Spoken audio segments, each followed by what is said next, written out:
and welcome to the Reparenting Daily podcast. In this podcast, we'll dive deep into reparenting, exploring all of the tools and resources that you'll need to help you along your journey. This podcast is divided into 3 sections. First is a daily reading, second is a discussion on the reading followed by journal prompts, and the last section is a peaceful meditation for closing.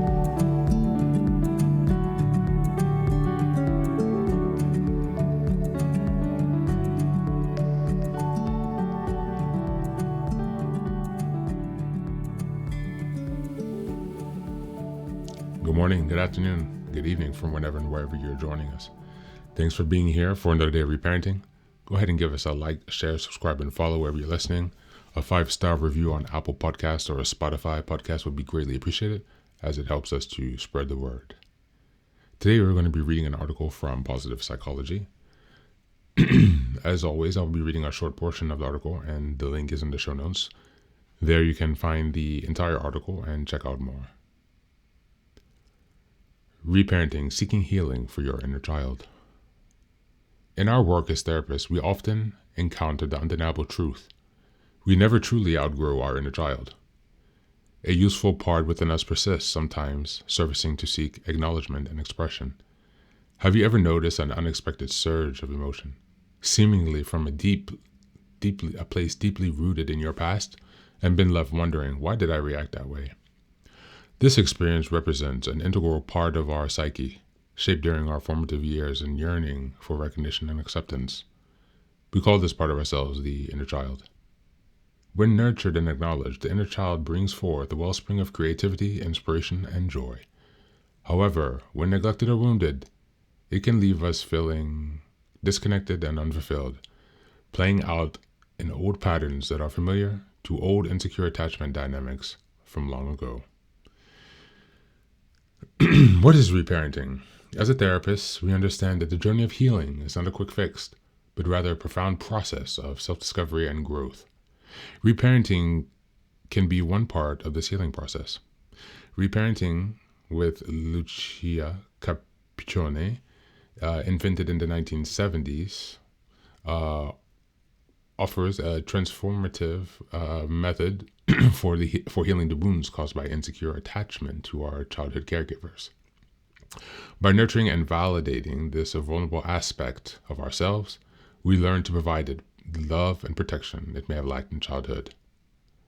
To deal with the residual attachment wounds, many of us seek reassurance and comfort in external sources, hoping to find comfort through perfect friendships, romantic partners, spiritual communities.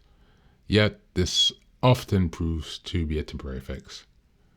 While others may offer solace, their support is contingent on meeting our expectations. When they fall short inevitably, these old attachment wounds will surface, and we find ourselves once again in a state of suffering, reenacting those same old painful attachment dynamics. This ultimately can lead to painful trauma-bonded relationships. This is where the power of reparenting and inner child work truly shine. By consciously engaging with the trauma of our past and learning and leaning into what it was like for us as a child, we embark on a journey of self-healing and empowerment. Through this inner work, we become our own nurturing parent by learning the stages of self-love, self-nurturing, and self-protection. Reparenting allows us to break free from the cycle of seeking external validation, instead of cultivating a deep sense of self-trust and resilience, while simultaneously nurturing healthier and more intimate relationships with others. To learn more about your inner child, give permission to heal, and check out this video. There's a video, a TED Talk, in the show notes. The article goes on. How does the reparenting theory work? Number one, reclaiming joy and playfulness. Number 2, confronting painful or suppressed memories. The article goes on to discuss the 4 levels of reparenting, commonly neglected needs, and the benefits of reparenting your child, and also some tips. There are plenty of exercises and resources here. This is a really strong resource who was written by qualified therapists, so I do highly recommend you check it out. It's a great resource. I've seen this. I think I came across it last month, and I I've been holding on to read it here, so definitely give it a check out.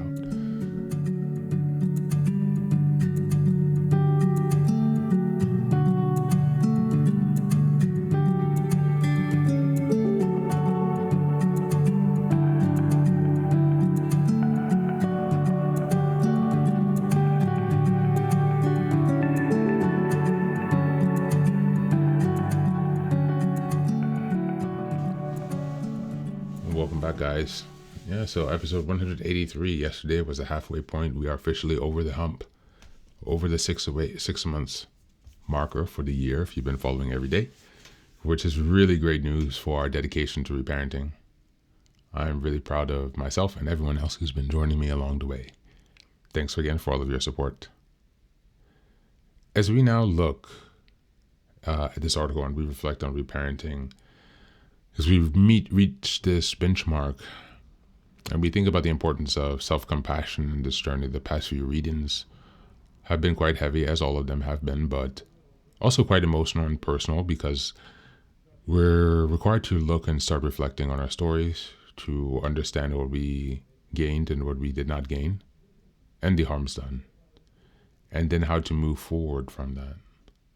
The first step, actually, in this reparenting they put here was embracing joy, and actually, that is a really great idea, because when you're laughing, you're reducing the sympathetic system activation. So you're reducing the fight and flight, because you cannot laugh when you're in that nervous system state. So it's a marker of safety. So you need safety to build. So I just thought that was a really great way to do that. So focusing today and reflecting on our journal topic, how can you find and bring more joy in your life to represent safety? Take some time to reflect on the relationships that make you laugh, the food that makes you smile, the weather, whatever it is, what things bring you joy and positive energy. You deserve to have more of that in your life. It's definitely needed along the healing journey, so you can support yourself along the more challenging moments. As always, thanks for being here. Take care of yourself and be well.